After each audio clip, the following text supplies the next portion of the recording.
Bom dia, pessoal, sejam muito bem-vindos a essa live especial aí com o Rafael Miziara. Estamos começando aqui, daqui a pouquinho o Miziara vai entrar para conversar hoje sobre as MPs 1045 e 1046, né, que são referentes ao chamado direito emergencial do trabalho. Então, são medidas provisórias que resultam daquelas medidas provisórias também da Lei 14.020, né? Então a MP 927 se tornou a MP 1046, a MP 936 se tornou a MP agora 1045, né? Sendo que com relação especificamente à MP 936, a gente teve a Lei 14.020 também que regulamentou, tá? O Miziara já vai entrar daqui a pouquinho aqui. Ele teve um pequeno contratempo, mas deve estar chegando aí já vou começando a introduzir aqui o tema, tá? Sejam todos muito bem-vindos aí. Bom, pessoal, vamos lá, né? Tem várias questões aqui interessantes, né? Vários pontos. Eu já vou começar a abordar aqui antes do Miziara entrar. A gente perceber assim que grande parte das situações das MPs anteriores foram mantidas, tá? Então, com relação a MP 936 e a MP 927, grande parte das situações foram mantidas. A gente vai comentar aqui algumas dessas situações e teve algumas mudanças pontuais também que a gente vai destacar e algumas questões que são questões bastante polêmicas, tá? Daqui a pouquinho o Miziara deve estar entrando. O Miziara, quando entrar aí, solicita pra gente. Bom, o primeiro ponto aqui é o seguinte, né? Essa MP 1046, né, é a que fala das medidas trabalhistas, as medidas, portanto, que o empregador vai adotar, o empregador pode adotar para poder, enfim, conter os efeitos aí da pandemia, tentar minimizar as situações da pandemia, né? E aí você tem a situação lá do teletrabalho, a situação da antecipação de férias, a situação das férias coletivas, feriados, banco de horas, a questão dos exames ocupacionais também, diferimento do fundo de garantia. Medidas que são medidas muito semelhantes, né? Na verdade idênticas praticamente às medidas anteriores, tá? Então não teve grandes modificações nesse ponto. Com relação ao bem, né? Estão chamando de bem agora, benefício emergencial de manutenção do emprego e da renda, né? Antigamente, quando saiu a MP 927, chamavam de BPER, e aí ele se transformou no bem, benefício emergencial de manutenção de emprego e de renda. Então, quando eu falar de bem, não é bem móvel, não, bem é o benefício emergencial, tá? Bom, aqui a gente tem uma primeira situação interessante, tá? Vamos tentar, começando a falar aqui sobre o bem, então, e as características aí que a gente tem de novidade com a medida provisória, tá? Bom, primeiro ponto aqui é o seguinte, né? Essa possibilidade de pagamento do bem, de recebimento do bem, né, do benefício emergencial, ela vai começar a partir, esse ponto é um ponto importante, é um ponto que já gera polêmica, ela vai começar a partir da vigência da medida provisória, tá? Porque a gente vê algumas situações, eventualmente, em que o empregador, já antes da medida provisória, no caso aqui a 1045, né, esse empregador, digamos que ele já tivesse feito um acordo individual, né, ou até com a participação do sindicato, para a suspensão do contrato ainda seria possível nos termos da CLT, mas digamos aí para redução de salário, etc. O que a gente tem aí é o seguinte: a medida provisória, ela entrou em vigor, foi dia 28, foi anteontem, né? 28, vou até confirmar aqui, 27, né? Foi na madrugada, então 27 de abril. É apenas a partir dali que vai ser possível qualquer negociação, seja individual, seja coletiva, né? O pessoal está perguntando, vai ficar gravado assim, tá? Daqui a pouco o Miziara deve estar entrando aí. Qualquer negociação individual ou coletiva só vai ter, claro, eficácia jurídica no que tange a esse benefício, né? Ao bem, o benefício emergencial de manutenção do emprego e renda. Qualquer situação só vai ter validade e eficácia a partir da entrada em vigor da medida provisória. E aí o detalhezinho aqui é o seguinte: a gente teve a Lei 14.020, né, que vigorou aí até o final do ano passado, até 31 de dezembro de 2020, que era o estado de calamidade pública. Então, a gente tinha a possibilidade lá de concessão do benefício emergencial e da negociação para redução de salário, suspensão de jornada. Isso era possível, né, com base na Lei 14.020, lá até até o final do ano passado. Então, isso significa que a gente tem um hiato, né? A gente tem um hiato aí, a gente tem um período que não está coberto por lei ou por medida provisória, que é o período que vai de 1º de janeiro até o dia 26 de abril, né? Então, de 1º de janeiro de 2021 até, até o dia de 26 de abril, então esse período aí de quase 4 meses, né? Esse período aí não era possível pactuar essa questão de suspensão parcial, suspensão do contrato de trabalho, ou então de redução da jornada, né, com base nessa regulamentação especial. Então, o primeiro ponto é perceber isso, né? Você não pode ter um caráter retroativo com relação à aplicação das CMPs.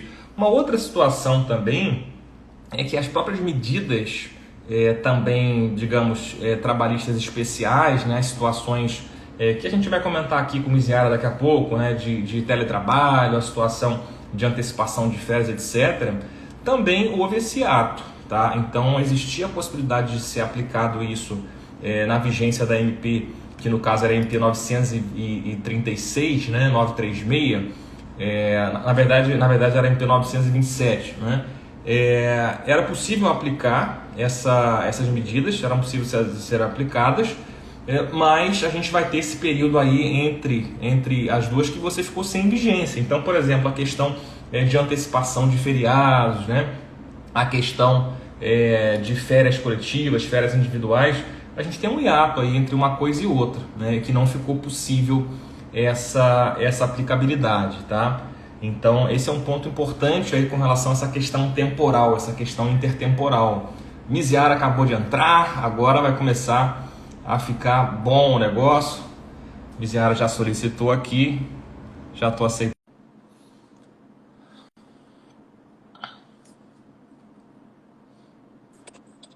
Fala, meu amigo. Fala, Felipe. E aí, tudo bem? Desculpa aí o atraso. Hoje realmente eu assumo, eu perdi a hora. E até tarde aí mexendo em algumas coisas. Mas vamos que vamos, né? Prazer estar aqui com você mais uma vez para falar de um tema tão importante. E o tema do momento, né? Embora seja um momento passageiro, mas é o tema do momento. Sem dúvida, sem dúvida. Meu amigo, prazer é todo meu. Completamente compreensível aí o atraso, não tem problema nenhum. Eu entrei aqui, Miziara, e já estava começando, tá com uma cara de sono, né? Ô, Tá com Felipe, cara de que acordou há 10 minutos. vai chegando sexta-feira, cara. Tô esgotado aí.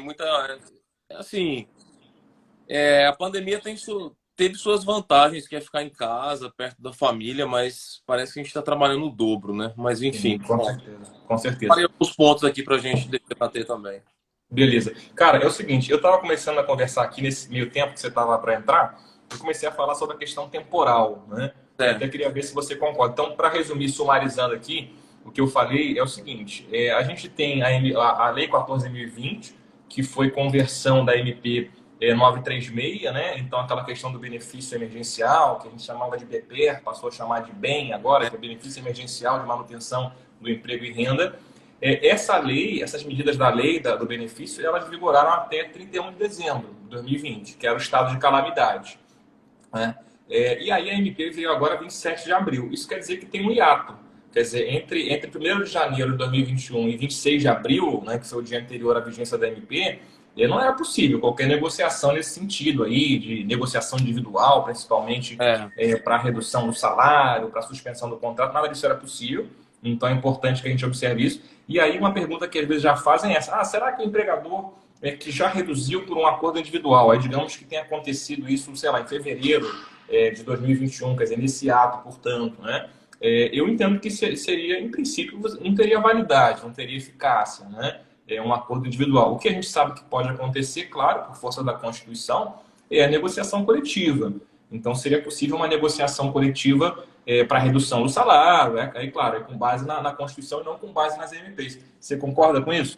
eu concordo, embora, Felipe, pela literalidade é isso. Agora, se você é magistrado, enfim, eu não sou, mas se fosse magistrado, também tenderia a declarar nulidade. Mas, a depender da situação concreta, claro, o juiz ele pode, uma situação muito excepcional, validar isso, mas em regra, em princípio, eu não vejo como chancelar esse acordo individual nesse tempo em que não teve medida provisória, porque aí realmente fere de morte a Constituição. Tá? Uhum. Eu separei aqui, Felipe, ó, eu acabei fazendo um material em perguntas e respostas. Umas perguntas bem, por exemplo, essa possibilidade se aplica a toda e qualquer empresa pode participar desse ajuste com o empregado? E a resposta é positiva, tá? A resposta é positiva. Toda e qualquer empresa, seja empresa de pequeno porte, seja microempresa, seja uma grande empresa, uma multinacional, toda e qualquer empresa pode participar dessas medidas previstas aí pela MP. Agora, uma dúvida que surgiu ontem já, Felipe, e isso a medida provisória deveria ter deixado mais claro, é o seguinte. Ela fala assim, eu tenho prazo de vigência de 120 dias. Essas medidas durarão por 120 dias. Por que isso? Porque possivelmente a medida provisória ela vai durar 60 mais 60. E aí o que as empresas estão pensando? Que imagine que no centésimo décimo dia ela faz o acordo. Isso vai durar mais 120 dias? Entendeu? E não, Uhum. não, aí vai durar só mais 10. Isso é importante Uhum. deixar claro. Isso é importante Sim. deixar claro, tá? Então não quer dizer que vai durar 120 dias, que dentro do prazo, claro, dentro do prazo de 120 dias a empresa pode fazer esse ajuste com o empregado. Agora, o limite máximo é 120 dias. Então, se eu fiz no último dia, vai durar um dia só. Não quer dizer que Exatamente. mais 120 dias, né? Então, para a gente pode parecer óbvio, Felipe, a gente está acostumado aí, mas para a pessoa que é leiga, para as empresas, isso gera uma confusão, né? Então é Uhum. importante esclarecer isso.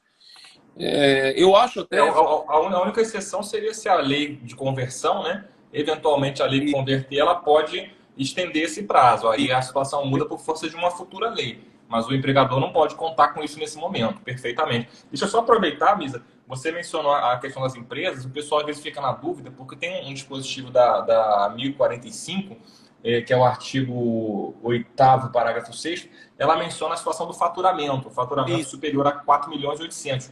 Agora, esse faturamento é interessante que é com relação ao ano calendário, ano base de 2019, quer dizer, portanto, antes da pandemia, né? Então, a empresa que tiver um faturamento, receita bruta, superior a 4.800.000, ela só vai poder fazer a suspensão do contrato mediante o pagamento da ajuda compensatória, né? é, Aquela ajuda que tem uma natureza indenizatória. você for fazer com seus empregados aí, você vai ter que pagar ajuda compensatória. Receita Quem me bruta dera. 4 milhões aí no ano calendário. Quem me dera. É isso. Toda empresa pode, mas tem essa questão bem lembrada por você da ajuda compensatória. Se a empresa teve essa receita bruta, ela vai poder fazer? Vai, mas ela tem que pagar a ajuda compensatória no valor de 30% do valor do salário do empregado, né? Uhum. E aí Só para suspensão, não é, para e redução proporcional. é importante, Felipe, a medida fala salário, mas na verdade é remuneração, né? Então, é remuneração, né? Perfeito, perfeito. Bom, vamos ver o que mais aqui com relação. Eu tinha separado aqui.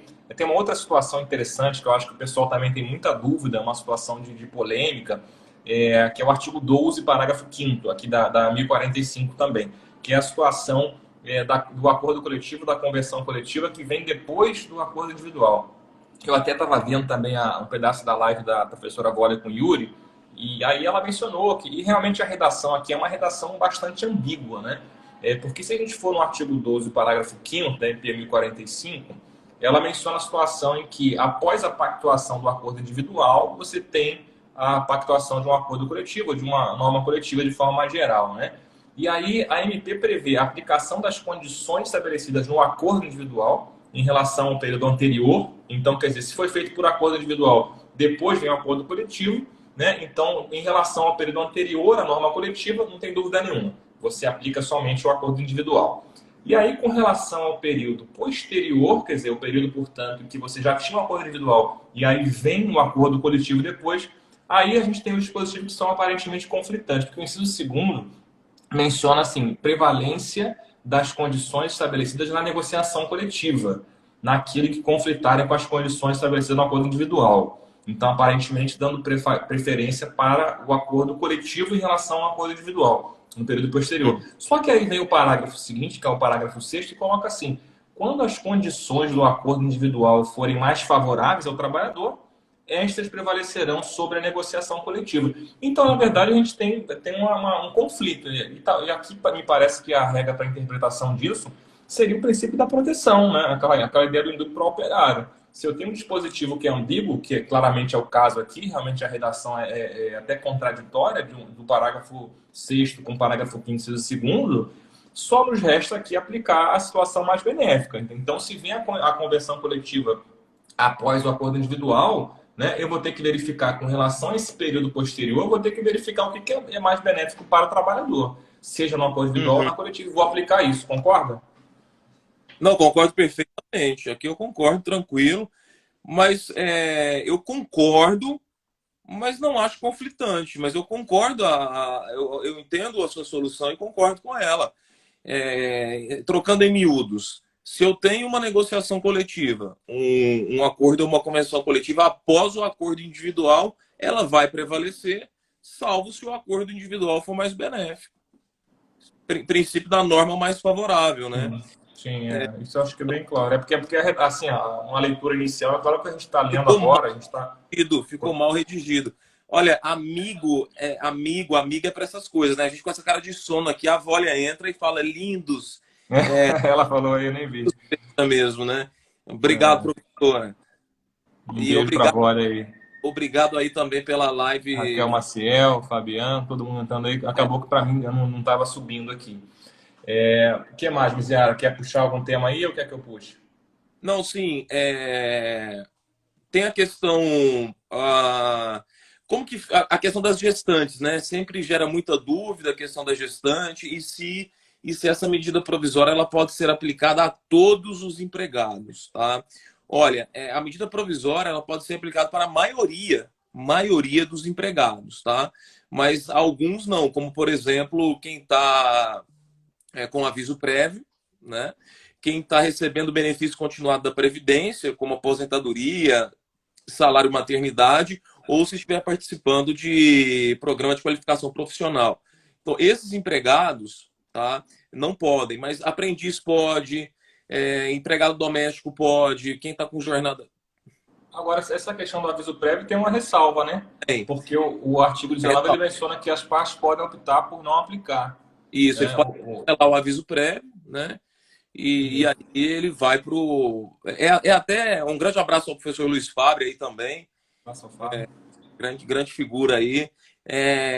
Então, pessoal, tem que ter cuidado, porque não é todo empregado que realmente pode participar. Em relação à gestante, nós temos aquela questão da garantia de emprego. Porque a gestante já tem a garantia de emprego dela. E agora, se ela for aderir ao bem, e claro, de acordo com o empregador, com acordo com o empregador, como que fica a situação da garantia de emprego da gestante, sendo que agora ela também vai ter a garantia de emprego, que muitos falam que não é garantia de emprego, mas a própria lei usa essa expressão, não vou entrar nesse detalhe técnico.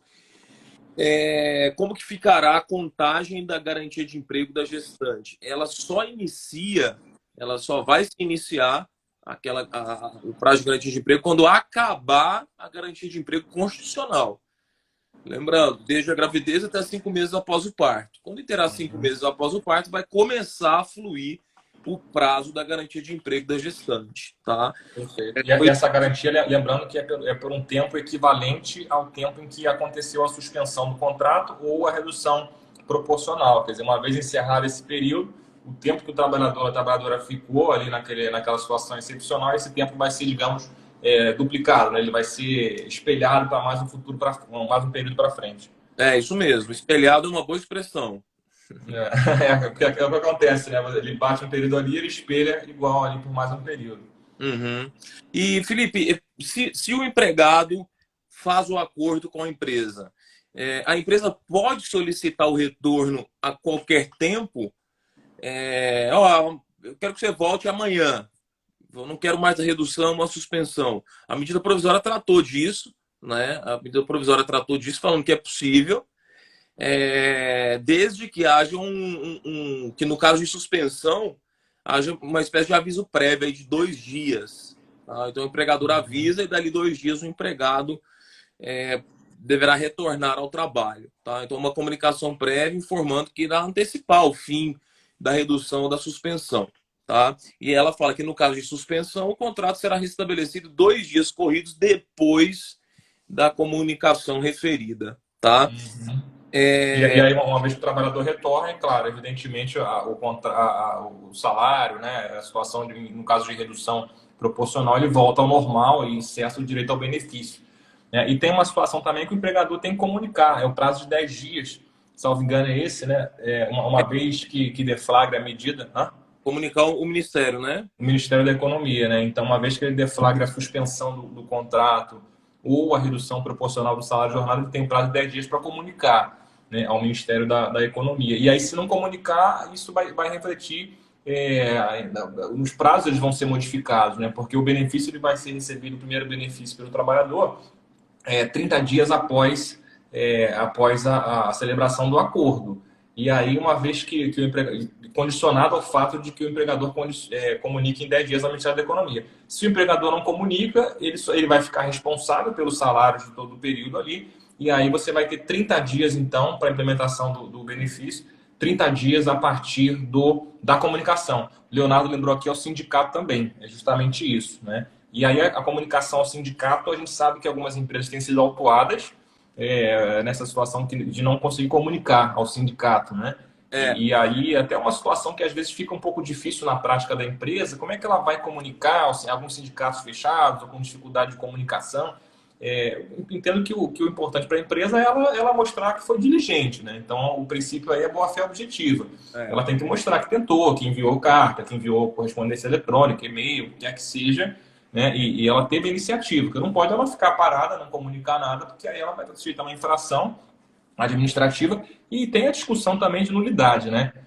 Se a ausência da comunicação ao sindicato geraria nulidade desse acordo individual para redução do salário da jornada.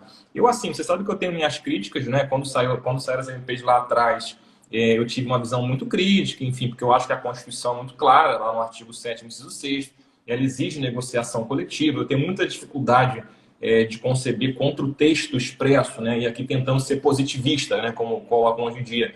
Né? O texto expresso da Constituição exige negociação coletiva para a redução do salário da jornada, né?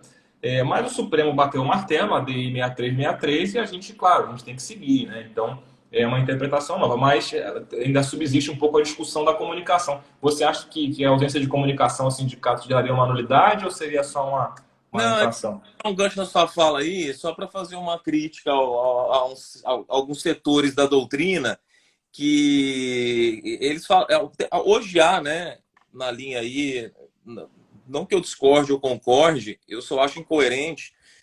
Muitas pessoas dessa linha mais, não sei se eu posso dizer positivista, mas dessa linha mais, vou dizer positivista, dessa linha mais positivista, há uma crítica muito grande aos juízes, né, do trabalho, que muitas vezes decidem com base em princípios, com base em valores, né, trazendo uma certa insegurança jurídica, e só que na hora de decidir contra o texto expresso, eles apoiam, entendeu? Não, é uma situação excepcional, é uma situação de crise. Então, veja, eu não concordo nem discordo com a opinião deles, eu só acho uma incoerência. Isso Sim, é engraçado, né? é. A Carol que costuma falar, Felipe, a Constituição não pode ser um espelho, a Constituição não é um espelho, você não pode ver nela o que você quer, né? E muitas vezes as pessoas enxergam na Constituição aquilo que querem. Não, peraí, agora não, agora vamos flexibilizar. Mas, então, calma, para certos problemas, para certos casos, vocês defendem a aplicação fria e literal para trazer segurança jurídica. Veja, eu não estou dizendo que eu não concordo com isso, tá? Mas desde que se guarde coerência. E aí, na hora de flexibilizar a Constituição, vamos flexibilizar, então... Exatamente. Para falar o popular aqui, pau que dá em Chico, dá em Francisco. Exato. O critério tem que ser o mesmo, né? A coerência é importante. Mas, muito bem lembrado também, o Supremo Tribunal Federal já disse várias vezes, né? Várias vezes não, disse uma vez, teve a liminar do Lewandowski dizendo que era inconstitucional, aí depois veio o plenário e não confirmou a liminar, né?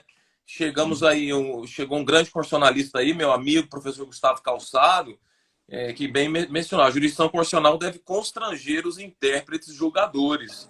E é isso mesmo, um grande abraço. Gustavo deve estar acordando essa hora, olhando para o mar, uma baita inveja, viu? Você também, né, Felipe, aí no Rio. Mas é isso. O fato é que, meus amigos, a medida é constitucional, isso o STF já disse em outras oportunidades. E, enfim, mas eu concordo, Felipe, não me parece que... Você entende que gera nulidade a ausência de... Para ser sincero, tenho minhas dúvidas. Eu nunca apreciei isso em processo, né?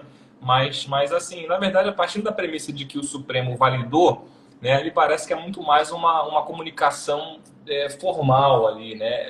É um pouco delicado, porque assim, o sindicato, em tese, ele poderia, a partir da comunicação, ele poderia assumir a negociação coletiva e tentar. E a gente acabou de ver que a negociação coletiva ela pode, inclusive, trazer situações e condições mais benéficas ao trabalhador. Então, o objetivo da lei, quando traz a comunicação ao sindicato, é permitir que o sindicato tome a dianteira, né? Porque senão pode ficar um negócio, digamos assim, um contrato de gaveta, entre aspas, em que o empregado vai celebrar o acordo individual, vai ficar por isso mesmo. Então, assim, a gente tem argumento aí para os dois lados. A gente tem argumento para dizer que seria uma nulidade, quer dizer, porque justamente esse objetivo de permitir que o sindicato tomasse a dianteira não seria atendido. E tem também uma possibilidade de argumentar que não, que seria uma comunicação pro forma, quer dizer, aquela mesma discussão. É uma forma ad substância ou ad probatione, né? É da substância do ato ou questão de prova? Veja aqui o problema. Você muito bem, qual o sentido da norma? Qual é a finalidade pela qual o sindicato deve ser avisado? Na época que o STF não confirmou a liminar do Lewandowski, eu li alguns trechos do acórdão e o STF disse, olha, o sindicato deve ser comunicado para que ele também faça um controle de legalidade, para saber se todas as outras formalidades foram cumpridas. Porque se as outras formalidades não foram cumpridas, me parece que o sindicato tem legitimidade para interferir e questionar a validade do acordo. Então me parece que a ausência de comunicação ao sindicato, ou de tentativa de comunicação ao sindicato, não tornaria nulo o ajuste, mas pelo menos ineficaz, eu entendo que tornaria. Então, a minha conclusão é que a ausência de comunicação ao sindicato da categoria profissional tornaria o ajuste ineficaz, né? E, portanto, sem efeito. Porque você fala ineficaz porque seria um ato posterior ao próprio acordo, né? Você celebra o acordo e é um ato para você, como se fosse uma condição, talvez, uma condição resolutiva, né? Quer dizer, está sujeito àquela condição do envio da comunicação ao sindicato nos 10 dias. Assim, se o sindicato é comunicado e não faz nada, então tá tudo ok, presumo que está tudo ok. Agora essa ausência...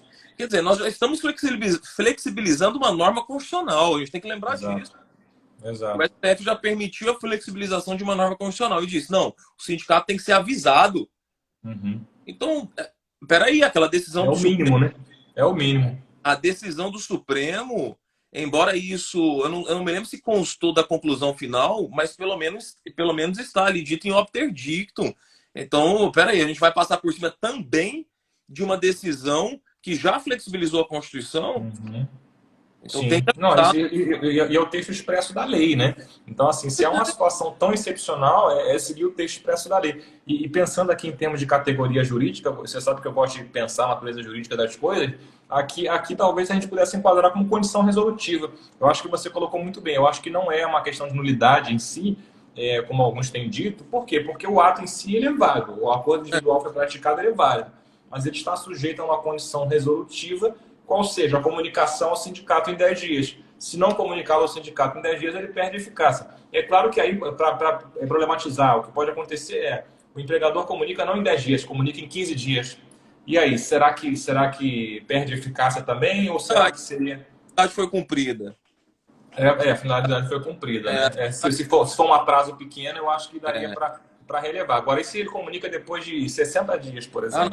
Aí realmente não atinge o objetivo. Segurança jurídica, né? O que o magistrado deve observar é se a finalidade da norma foi cumprida, né? Então, Exato. isso. Bom, viu? aí só para fechar essa parte do benefício, né, emergencial, é, foi unificado o valor, então o valor de R$ 3.300, né? Então, para todos aqueles que recebam salário, remuneração, como você colocou bem, inferior a 3.300, é possível por acordo individual. A gente tinha uns critérios mais complexos, né, É, e diferentes na MP anterior, né? Então, hoje em dia fica o patamar de R$ 3.300 e recebe menos do que isso pode ser por acordo individual, né? E também para aqueles que são os hipersuficientes, chamados hipersuficientes, quer dizer, que recebam 2 vezes o teto do INSS, que atualmente está, 2 vezes é 12.600 alguma coisa. Teria que fazer a ó, conta, eu né? ontem 12.867,14. 12.867,14. Então, se ele ganhar 12.867,14 para cima, pode ser por acordo individual. E aí, nesse meio do caminho, quer dizer, nesse meio do caminho seria por norma coletiva, assim como já era, né? E É, só tem uma exceção, que é a exceção da redução de 25% do salário da jornada, né? Então, se for um acordo individual para a redução de 25% do salário da jornada, nesse caso, para qualquer faixa de salário, né, seja de 3.300 para cima, para baixo, 12.000, tanto faz, vai poder ser também por acordo individual, né? Porque aí se entende que é e um prejuízo talvez pequeno, não sei qual é a premissa aqui do legislador. só que a única diferença que eu vislumbrei aqui vamos supor, o empregado ganha mais de 12.867, certo? Para a redução de 25%, basta o acordo individual, né? Só que a medida provisória faz uma diferença em ele ter ou não ter ensino superior, tá? Uhum. Se ele tiver ensino superior ou não, se ele tiver ensino superior ou não, se a redução for de 25%, pode ser por acordo individual. Agora, se for 50% ou 70% e ele não tem ensino superior, aí já não pode ser por acordo individual. Uhum. Se ele tiver ensino superior, qualquer faixa de redução, 25, 50 ou 70, pode ser por acordo individual. Agora, se ele não tem, só de 25 pode ser por acordo individual. De 50 e a de 70 tem que ser via negociação coletiva. Perfeito, A muito de bom. 20, isso para quem ganha mais de 12 12.860. mil, né? Que é o dobro do teto do INSS, né? E Tem uma essas outra faixas situação, confundem mesmo. tem uma outra situação que eu queria Recomendo falar aos também advogados aqui. que imprimam uma tabelinha e colhem na frente do computador aí, porque toda hora o pessoal Exato. liga, mas e se for 25, e se for 50? Isso vai confundindo, né? Então, para não Vai. dar palpite errado ou uma opinião Uma equivocada, consulta, pega a né? tabelinha, coloca na frente aí do computador e vai dar tudo certo. Acho que a gente pode Perfeito. passar para outra, né? Pode. Essa aqui, tinha só um detalhe mais que eu queria falar. Bom, tem uma situação aqui que já era da Lei 14.020, né, que é do fato do príncipe, aquela Ah, situação da extinção. Ela fala que não se aplica, ela mantém esse entendimento. Eu também concordo, eu acho que em princípio não seria fato do príncipe, quer dizer, para você desonerar o empregador da verba rescisória. Mas isso é uma outra discussão, né? Porque será que a lei pode isentar? A gente vai cair é. naquela situação. O pessoal tem feito umas postagens assim no Instagram. Pode? Não, a lei proibiu, mas não é por isso. O Estado Exatamente. não é simplesmente a lei proibiu que não vai aplicar fato do príncipe, não é fato do príncipe. Dá perfeitamente para sustentar que e dá perfeitamente para sustentar que não é, mas não com base na lei. Exatamente. A discussão não é tão simplista assim, né? Não é tão simples. Tem muito mais coisa envolvida aqui, mas eu acho que não vale a gente Ah, não, aí entrar nisso aqui. teria que ser uma live só sobre Só fato do para príncipe. isso. Tá, beleza. Vamos passar para a seguinte, então? A Para seguir 1046 agora. fala mais daquelas medidas trabalhistas, né? É, antecipação das férias, coletivas individuais, teletrabalho, aproveitamento dos feriados, banco de horas, suspensão das exigências administrativas, né, de segurança e saúde do trabalhador e o diferimento do recolhimento do FGTS. São sete medidas que a medida provisória, de certo modo, flexibiliza quando comparada à CLT e algumas outras normas trabalhistas. Né? Neste ponto, Felipe, quando você olha para os incisos do artigo 2º, como não são normas de envergadura constitucional, aqui não há dúvidas de que a medida provisória pode sim flexibilizar essas situações, alguns aspectos formais, né, como aqui no teletrabalho, aquela questão do aviso prévio. Então, eu não vejo maiores problemas de inconstitucionalidade nas medidas em si, né?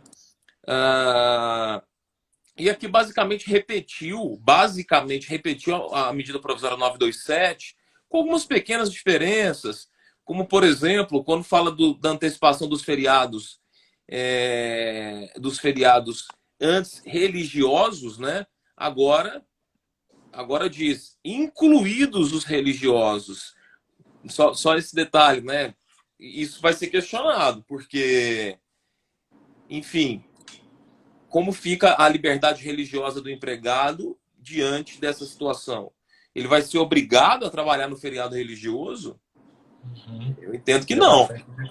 Porque isso mudou, né? Isso mudou. Agora você pode antecipar, inclusive, os feriados religiosos. Antes, isso dependia da concordância do empregado. Você que é um rapaz religioso sabe disso. Devoto aí, né?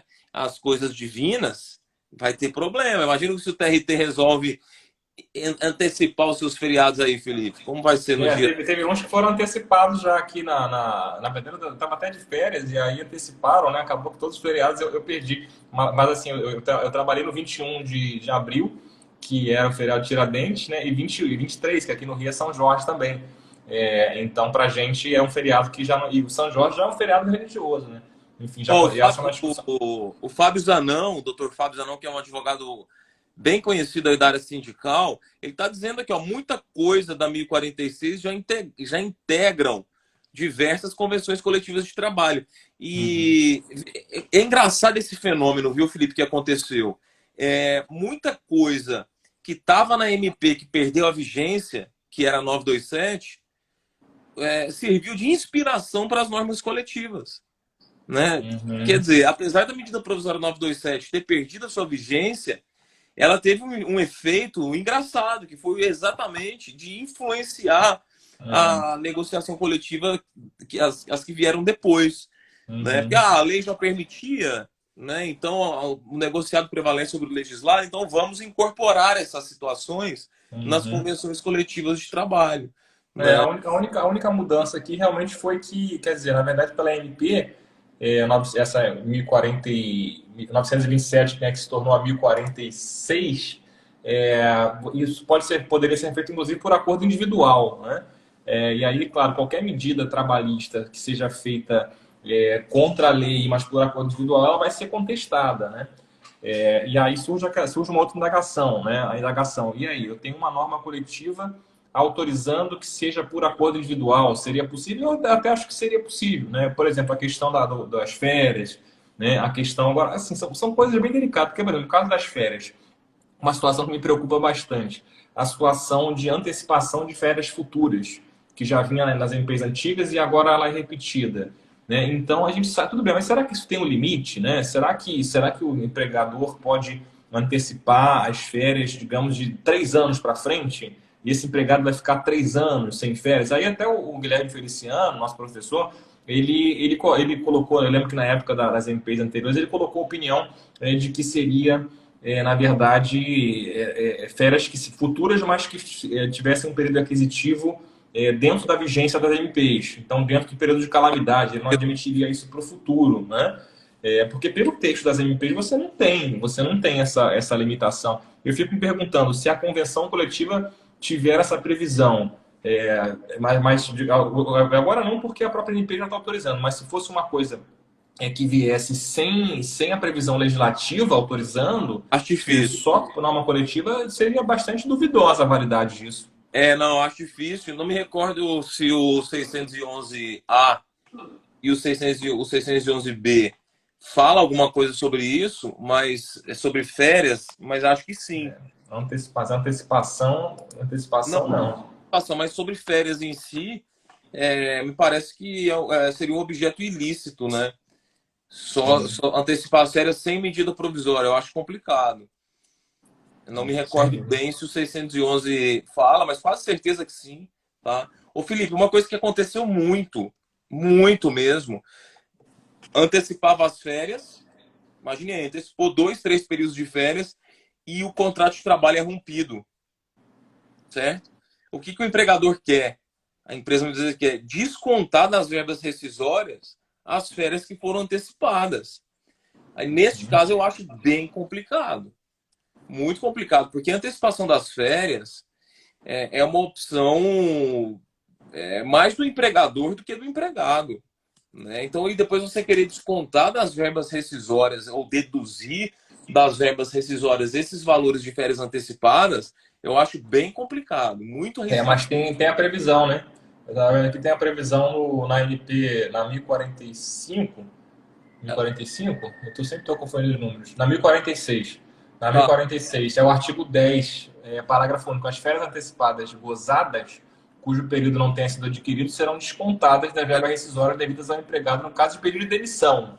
Ah, No caso do sim, período de demissão. demissão. Mas veja, eu estou dizendo quando o empregador dispensa o empregado ou até uma justa causa, né? Aqui, não, aqui só fala pedido de demissão. Então eu não concordo, tá? E outra coisa também, essa previsão aqui não tinha na medida provisória anterior, né? Essa 927, a 927 não tinha essa questão no caso de pedido de demissão, salvo engano. Uhum. Agora eu não me recordo, mas mesmo assim eu acho complicado, tá? Mas a lei chancelou aqui no pedido de demissão, mas que fique claro, então, isso até reforça a tese de que nas outras hipóteses de extinção do contrato aí não pode mesmo, É né, verdade. descontar, tá bom? Agora, poderia talvez aplicar o raciocínio do desconto de até um salário, né? Do 477, né? Que prevê Sim, aquele desconto na rescisão, o valor de até um salário.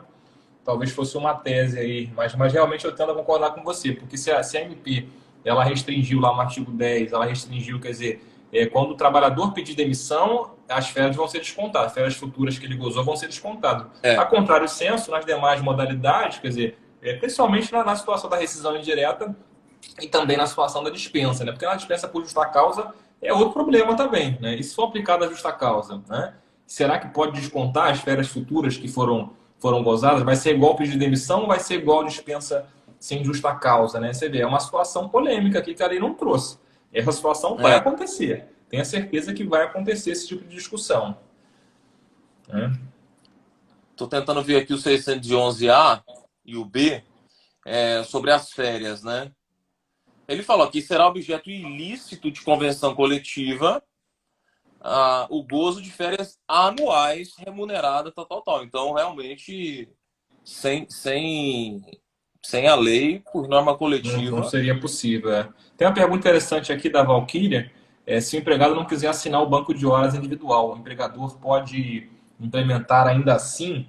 Né? E aí, pelo texto da 1046, ela menciona o acordo individual. Né? Ela menciona o acordo individual. Então, a meu ver aqui, não poderia ser uma imposição unilateral do empregador. Né? Teria que ser feito por acordo individual. E aí, é claro, a gente sabe que a realidade brasileira, na prática, né, se for a grande massa trabalhadora, aí o que vai acontecer vai acabar sendo uma dispensa, né? Por falta do acordo. Porque o acordo individual em matéria trabalhista, a gente sabe que é muito relativo, é muito fraco. Né? Porque o trabalhador não tem possibilidade, em geral, de negociar, né? Salvo alguns casos, claro, o autoempregado, talvez o hipersuficiente. Mas a grande massa não vai ter condição de negociar individualmente com o patrão, ela vai assinar o que É, tiver que assinar para manter o emprego, né? Mas, assim, em tese aqui, pelo texto legal, exigiria, sim, o acordo, né? E é um banco de horas bem diferente, né? E é interessante mencionar também que esse banco de horas das MPs, ele pode eventualmente ser acumulado até como o banco de horas normal, né? Porque esse banco de horas da MP, ele tem um prazo de compensação de até 18 meses. Né? 18 meses contado do encerramento da vigência da MP. Né? Então a MP ela vigora por 120 dias a partir de abril, de 27 de abril agora, então ela vai aproximadamente aí até, eu não fiz a conta aqui, até 27 de agosto, digamos, aproximando aqui. E a partir daí é que vai começar o prazo lá de 18 meses, né? Para que haja a compensação desse banco de horas. É um prazo muito mais elástico, né? Porque a gente sabe que o prazo da CLT é um prazo em geral que vai ser de 6 meses, né? O banco de horas ele vai ser em geral de 6 meses. Aqui você autoriza uma dilação muito maior, né?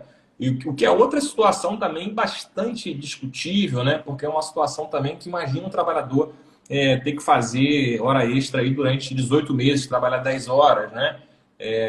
Enfim, é bem delicada essa situação até do ponto de vista constitucional, mas para todos os efeitos ela está válida ainda, né? Então o Supremo Tribunal Federal acabou validando isso também, essa questão desse banco de horas mais dilatado, né? Então é uma questão que, por mais que a gente possa não concordar, é uma questão que está sepultada. Já que eu falei do Supremo também, Miséria, tem duas situações aqui que eu reparei na MP 1046, que é essa nova, que era o artigo 29 e 31 da MP antiga, que o Supremo declarou inconstitucional, né? Que era a situação, primeira, a situação da fiscalização do trabalho, que ficava lá suspensa em várias situações, o Supremo declarou isso inconstitucional, né? Então, o legislador aqui, a MP, ela tirou essa menção, essa questão de fiscalização do trabalho, não existe mais, né? Se curvando ao entendimento do Supremo. E também o artigo que falava a questão da Covid como doença ocupacional, né? Que também o Supremo declarou inconstitucional, né? A MP falava que não seria doença ocupacional, e a nova MP não menciona, não entra, não mexe nesse vespeiro, digamos assim. Né? E é muito interessante, apesar de que eu, particularmente, não sei você, até escrevi sobre isso no livro novo. Eu tenho muita dificuldade de visualizar a Covid como doença ocupacional, ainda que seja responsabilidade objetiva, tá?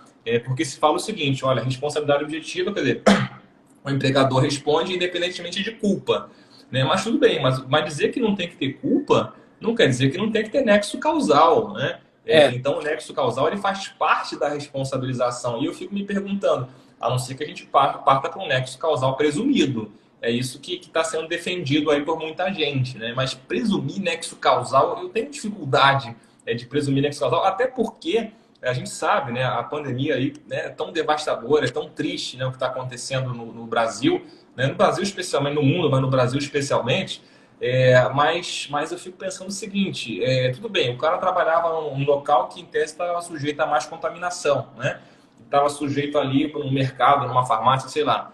Mas assim, a verdade, no e cru, o sujeito pode ter pego o Covid, por exemplo, quando estava saindo de casa, quando estava no ônibus, quando estava, sei lá, comendo alguma coisa na rua. Então, assim, não tem como saber onde pegou. Isso é uma pandemia. O vírus está em todo lugar, né? Então, assim, eu tenho muita dificuldade com essa tese aí do nexo presumido também. Não sei o que você pensa sobre isso. o TST tem precedente sobre isso, não vinculante, envolvendo H1N1. Tá? Não sei se todos lembram, né? H1N1. E uma enfermeira, ela foi contaminada com H1N1 e disse que foi no hospital e tudo lá. E em primeiro grau, me parece que a sentença foi de procedência, mas depois no segundo e no TST, o TST disse: olha, é uma situação de pandemia, não tem como saber, né? Mas naquele caso específico enfrentado pelo STF, não foi discutida a seguinte premissa fática: se o empregador teve os cuidados necessários ou não para o resguardo da saúde daquela empregada, tá? Então, o que eu entendo? Mesmo na situação de risco,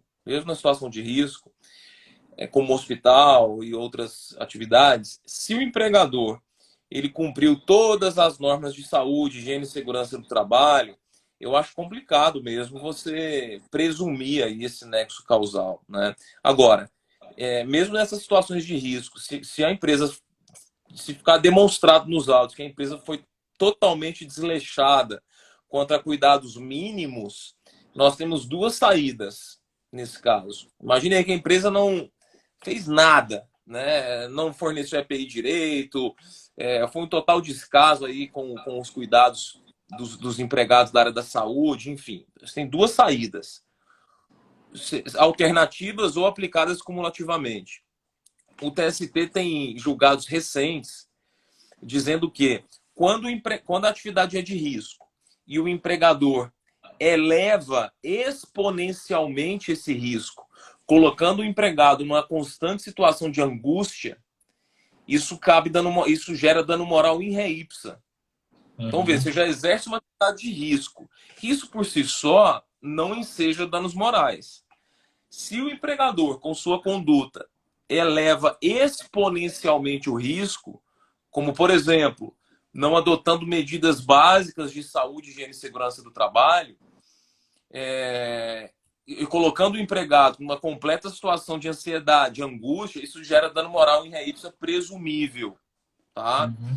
Então você poderia defender isso para esses profissionais da saúde, pelo menos um dano moral presumível nessas situações em que o Uhum. hospital não estava nem aí.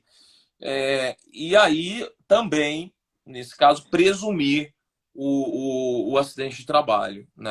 A doença ocupacional. Então seriam Uhum. medidas ou alternativas ou cumulativas, a depender do É. entendimento real, né? Não, a Se solução você que a solução que você dá, eu concordo. Até o Pablo aqui mencionou.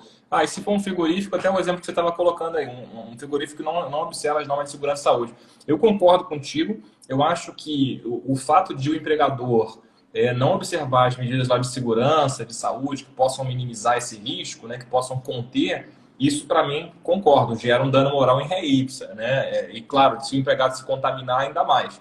Agora, a dúvida que eu tenho aqui, a situação talvez mais dramática, é a situação do falecimento e a situação de responsabilidade por pensão, pensionamento, danos materiais, né? Porque você imagina um pequeno empregador, né? Um pequeno mercado, uma pequena farmácia. Eu não estou falando, claro, a gente vai ter grandes redes de mercado, mas pensa um pequeno empregador, uma pequena farmácia, e você atribuir uma responsabilidade objetiva pelo falecimento. E aquele empregador tem que pagar uma pensão vitalícia, por exemplo, né? Assim, a situação é delicada para os dois lados. É claro que o falecimento é delicado, não estou falando que não é, mas também você atribuir numa situação de pandemia, né? Se o empregador foi cauteloso, tomou os cuidados, né?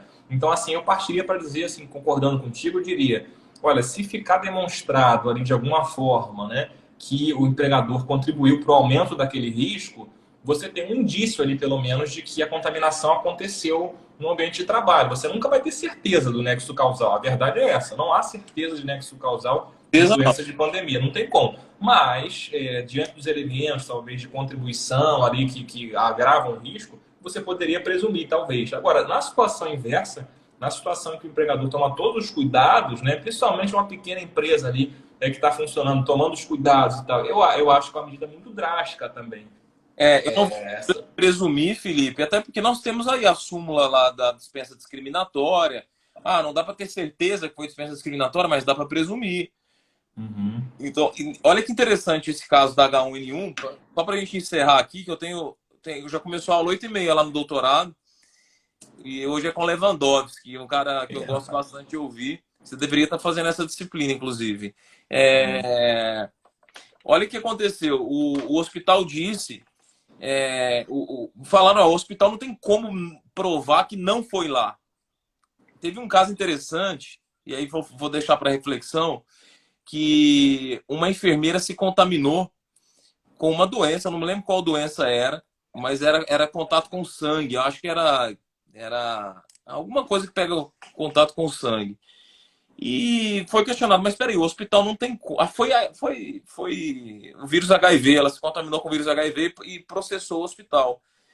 E o hospital foi condenado em primeira e segunda instância, chegou no TST, o TST não enfrentou o mérito, mas negou o recurso do hospital e a sentença transitou em julgado. Sabe o que o hospital fez, Felipe? Ele fez o levantamento de todos os pacientes que estavam no hospital no período em que a mulher trabalhou e nenhum tinha HIV.